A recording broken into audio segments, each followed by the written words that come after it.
Saya persilakan bapak-bapak, ibu-ibu yang ingin menyampaikan komentar. Silakan Pak Teras dulu. Baik, terima kasih pimpinan. Yang saya hormati Pak Dwi, Pak Wisnu, Mas Dimas. Ini Pak Dwi dan Pak Wisnu ini sudah tidak asing lagi untuk Kalimantan Tengah. Terima kasih terutama Pak Dwi itu. Berdarah-darah ya kita Pak Dwi ya. Baik, tata ruang. Kalau saya melihat dari sisi teori hukumnya, itu ada pandangan dari Bapak Gustav Radbruch. Beliau mengatakan bahwa di dalam penegakan hukum itu perlu ada keadilan, kepastian, dan kemanfaatan. Nah, saya menambah satu lagi Pak untuk tata ruang, kesejahteraan. Selama ini, mohon izin Pak Ketua, selama ini tidak terlihat satu upaya yang terkait dalam rangka untuk mewujudkan apa yang disampaikan tadi. Kita tidak melihat masalah keadilan, dan kita tidak melihat masalah kepastian, dan kita pada akhirnya juga tidak melihat sejauh mana kemanfaatan itu. Apalagi tadi Pak Wisnu pakai 3B. 3B betul Pak. Dan itu di mana-mana ya, Pak Ketua paham betul itu. Di Bontang itu. Nah, kemudian ditambah lagi. Saya setuju sekali apa yang disampaikan Pak Dwi. Berbicara masalah tata ruang, yang paling tahu itu cuma daerah. Jadi apa yang menjadi kegunaan dari tanah itu, dan juga tentu kemanfaatan dari tanah itu, ya daerah. Tetapi era berubah Pak. Era berubah. Apalagi dengan adanya Undang-Undang Cipta Kerja, Mas Dimas. Undang-Undang Cipta Kerja itu menarik semua kewenangan yang dulunya adalah kewenangan dari daerah. Jujur, Pak Dwi tahu, kita di daerah juga tidak sempurna. Banyak kelemahan kita. Kita punya keterbatasan dalam sumber daya manusia. Tetapi pusat kan bisa membika-okan Pak. Dalam rangka tugas pembinaan, dalam rangka tugas pengawasan, sehingga spirit kebersamaan itu terlihat. Adanya spirit gotong royong di dalam rangka untuk menyelesaikan tata ruang ini. Dan yang paling menyedihkan Pak, saya kemarin bertemu dengan Ibu Kakanwil Badan Pertanahan Nasional yang ada di Kalimantan Tengah. Kesedihan saya Pak, bahwa beliau itu tidak digunakan pada saat berbicara berkenaan dengan tata ruang. Karena memang betul, karena di daerah itu hanya Badan Pertanahan Nasional dan tata ruangnya melekat tadi di PUPR. Dan di PUPR ditangani oleh saudara-saudara kita yang eselonnya bawah. Nah, saya kemarin mengambil satu terobosan, yaitu untuk menghubungi kadisnya, PUPR-nya. Saya bilang kamu harus kuasain. Jadi jangan sampai nanti permasalahan tata ruang di Kalimantan Tengah yang sampai sekarang ini belum dilakukan revisi atau perubahan, Perda nomor 5 tahun 2015, padahal Undang-Undang 26 2007 memberikan batasan waktu di dalam rangka untuk melakukan review. Tetapi tarik-menarik antara daerah itu problemanya juga dari bawah. Problema dari kabupaten kota, dan kabupaten kota problema juga dari desa dan kelurahan, di mana hampir 60% lebih kantor-kantor desa itu berada di kawasan hutan, Pak. Perda nomor 5 tahun 2015 itu kawasan hutannya ada 82%. Pak Dwi masih ingat mungkin ya Pak Dwi, kantor gubernur Provinsi Kalimantan Tengah baru lepas dari kawasan hutan itu tahun 2008. Itu semasa saya. Saya bilang, berarti gubernur-gubernur yang sebelum saya itu berada di kawasan hutan. Nah, artinya kan permasalahan di Kalimantan, bukan hanya di Kalimantan Tengah, termasuk di Kalimantan Timur, termasuk di Kalimantan Selatan. Ini Kalimantan Barat juga demikian. Saya nggak tahu di Kalimantan Kaltara. Problemanya juga sama. Nah sekarang dari apa yang disampaikan masukan tadi oleh Pak Dwi, Pak Wisnu dan Mas Dimas, ini sangat berarti bagi kami. Karena kalau saya melihat, mohon izin Pak Ketua, Undang-Undang Nomor 26 tahun 2007, menurut hemat saya itu udah bagus. Cuman sekarang masalahnya implementasi. Cuman masalahnya sekarang ada beberapa pasal dan ayat di Undang-Undang 26 itu diambil oleh Undang-Undang Cipta Kerja. Kemudian Undang-Undang Nomor 41 tahun 99 yang menyangkut masalah kehutanan. Itu pun juga masih spiritnya menguasai kawasan hutan. Nah, jadi antara kawasan hutan dengan masalah tata ruang ini terjadi konflik.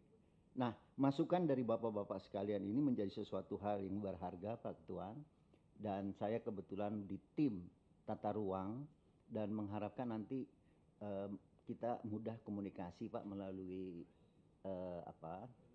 sekretariat, agar kiranya pada saat kita berbicara penataan ruang, kita betul-betul memperoleh sesuatu yang lebih komprehensif, yang mana yang kita harus rubah, yang mana yang kita harus dorong. Dan yang terakhir, mungkin perlukah di PDRI untuk membuat semacam rekomendasi agar tata ruang ini ditangani oleh satu kementerian khusus yang tidak tergabung dengan kementerian lain. Atau dia berbentuk badan dan kemudian dia berada langsung di bawah koordinasi pengawasan dari presiden di dalam rangka waktu tertentu. Saya rasa itu, Pak Ketua. Terima kasih Pak Bapak sekalian yang telah memberikan masukan kepada kami, Pak Wisnu, Pak Dwi, dan Pak Dimas. Terima kasih banyak. Saya kembalikan lagi kepada pimpinan. Terima kasih. Terima kasih Pak. Jadi saya kira dari pertanyaan beliau sangat jelas bahwa beliau bukan hanya mengetahui tetapi juga praktisi memang, karena berpengalaman menangani permasalahan-permasalahan ini, dan ini yang sangat banyak dialami sekarang di daerah. Ya mungkin kalau masih ada lain yang mengenai tata ruang ini. Saya melanjutkan dari beberapa tadi yang sudah disampaikan oleh rekan-rekan saya, ya. Saya setuju tadi yang disampaikan oleh Senator Bapak Teras Narang bahwa perlu ada yang concern di masalah tata ruang ini, karena ini merupakan salah satu sumber kehidupan yang tadi disampaikan oleh narasumber kita, ya, mempunyai hajat hidup, ya, baik manusianya maupun tanah airnya. Nah, di sini saya mewakili sebagai senator dari Jakarta mendukung apa yang tadi disampaikan oleh Bapak Senator Teras Narang. DPD harus berani merealisasikan rekomendasi ini. Yang kedua, juga dapat merealisasikan harapan apa tadi yang sudah disampaikan oleh narasumber dari hasil forum ini. Saya yang miris tadi, sebetulnya agak merinding tadi komentar Pak Teras Narang mengenai perlu rekomendasi tata ruang sebagai lembaga sendiri gitu Pak. Saya merinding nih Pak. Saya sangat, dan itu memang saya idam-idamkan Pak. Jadi terus terang Pak, kita itu dulu tata ruang itu ada di PU Pak, dulu Kementerian PU. di daerah itu juga tidak pernah ada tata ruang berdiri sendiri. Kemudian kita juga di waktu itu kita dijanjikan kabinet baru tata ruang itu berdiri sendiri, Pak. Tapi tetap ditempelkan di PU, namanya PUPR, habis itu di ATR BPN.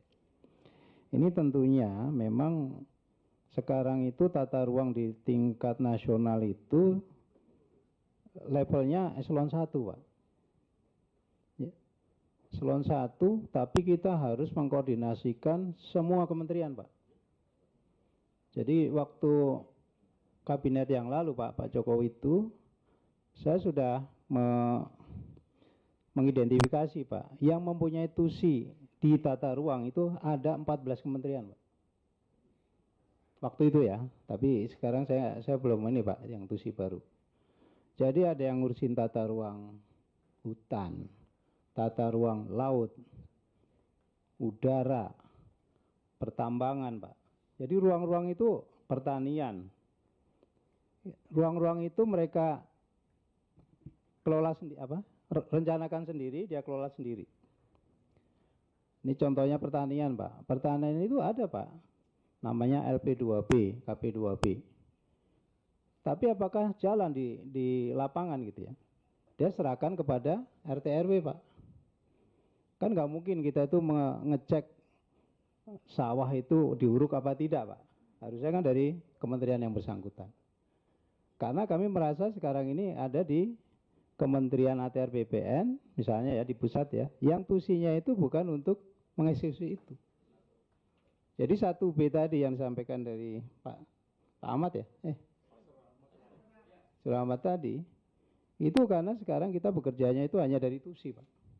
Jadi kita tuh kayak kacamata kuda sekarang ini, Pak. Sementara tata ruang itu kita harus kalau 2 dimensi kurang, mungkin 10 dimensi Pak kita bergeraknya. Nah itu nanti inline ke daerah Pak. Kalau pusatnya aja kita sudah dikebiri, tanda kutip, gimana ke daerah gitu. Ini yang tadi makanya saya agak merinding Pak Teras tadi terkait dengan perlunya rekomendasi tata ruang itu berdiri sendiri. Pertama proses teknokratik, yang kedua adalah proses partisipatif Pak. Jadi proses partisipatif ini sangat penting. Tadi saya kira yang disampaikan Mas Dimas ya, bahwa ada jenjang partisipasi Pak ya. Dan yang paling baik itu kalau memang partisipasi penuh tuh, yang paling atas ya Mas. Nanti mungkin bisa disinggung lagi. Jadi masyarakat terus terlibat di dalam proses itu gitu, atau perwakilan dari masyarakat itu. Dan kita tahu bahwa di Undang-Undang CK ada yang disebut forum penataan ruang, dan itu adalah tidak hanya orang dinas-dinas di setempat, tetapi juga para stakeholders, termasuk akademisi segala macam. Kemudian yang ketiga adalah proses politik, Pak. Nah, proses politik ini seharusnya tidak boleh menegasikan dua yang tadi, menegasikan proses partisipatif dan proses teknokratik. Jadi dia harus ini.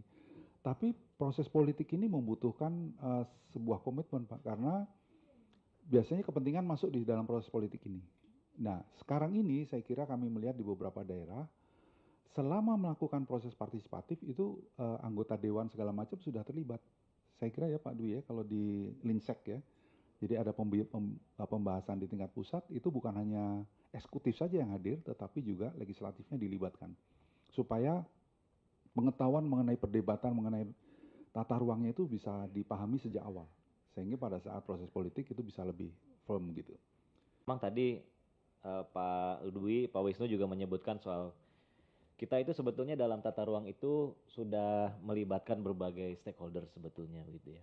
Tapi memang seurusan waktu yang terbatas, dana yang terbatas, itu menjadikan partisipasinya itu tidak optimal begitu ya. Jadi Bapak Ibu sekalian, kalau kita lihat di negara maju, pelibatan stakeholders itu jarang sekali di ruang rapat, tapi di balai-balai warga. Nah, kita ini memang sudah berupaya ya gitu ya untuk mengundang stakeholders lintas sektor dinas, mengundang perusahaan-perusahaan lokal, mengundang pengembang-pengembang lokal, mengundang akademisi, tokoh masyarakat. Tapi memang budaya kita ini kan meeting itu di hotel ya gitu ya Pak Ketua. Jadi masyarakat yang kadang ya kita bisa bilang akar rumput begitu ya. Tidak sulit untuk terlibat. Nah, di negara-negara maju itu tata ruang itu melibatkan sampai ke balai-balai warga, kalau kita mungkin balai desa gitu ya. Nanti kan ada koperasi sebentar lagi gitu. Dan format meetingnya itu tidak seperti ini gitu. Nah, kadang kita kalau meeting di hotel kan ada pimpinan rapat, ada peserta gitu. Jadi kayak berjarak gitu. Nah, di negara maju itu kayak kalau di istilah Jawa Baratnya itu ngampar gitu ya. Ngampar samak gitu. Jadi sambil sila, buka gambar sama-sama, ayo dari desa ini ada masalah apa, tuangkan di sini dan seterusnya dan seterusnya. Nah, jadi rembuk gitu, urun rembuk seperti itu jenis. Nah, ini sebetulnya bisa diregulasikan gitu, bisa diatur dalam peraturan perundangan. Karena memang sudah ada sekarang peraturan menterinya terkait dengan pelibatan masyarakat itu, tapi kita sepertinya akan lebih baik lagi kalau kita punya aturan turunannya lagi, mungkin seperti apakah juknis atau apa namanya, apapun bisa namanya, yang kita belajar di negara-negara maju itu. Oleh karena itu memang tata ruang itu tidak bisa sebentar menyusunnya. Pak, jadi saya mengucapkan terima kasih Pak Dwi, Pak Wisnu, Mas Dimas. Ini berharga sekali Pak, karena ini kami masuk di dalam pengawasan bidang ini. Dan saya kira Pak Teras Narang yang masuk tata ruang Pak ya. Pak Pendra. Jadi memang beliau ini kalau kencang-kencang tata ruang, karena beliau ini mendalami nanti dia yang akan di dalam penyelesaiannya. Ya, jadi saya ucapkan terima kasih sekali lagi dan mohon nanti kesediaan Bapak apabila tetap dimintai pendapat untuk memberikan masukan-masukan. Ya, saya kira demikian. Terima kasih sekali lagi kepada seluruh anggota atas partisipasinya yang sehingga acara ini dapat berlangsung dengan dinamis. Saya kira saya akhiri. Wassalamualaikum warahmatullahi wabarakatuh. Salam sejahtera untuk kita semua. Om Santi Santi Santi Om.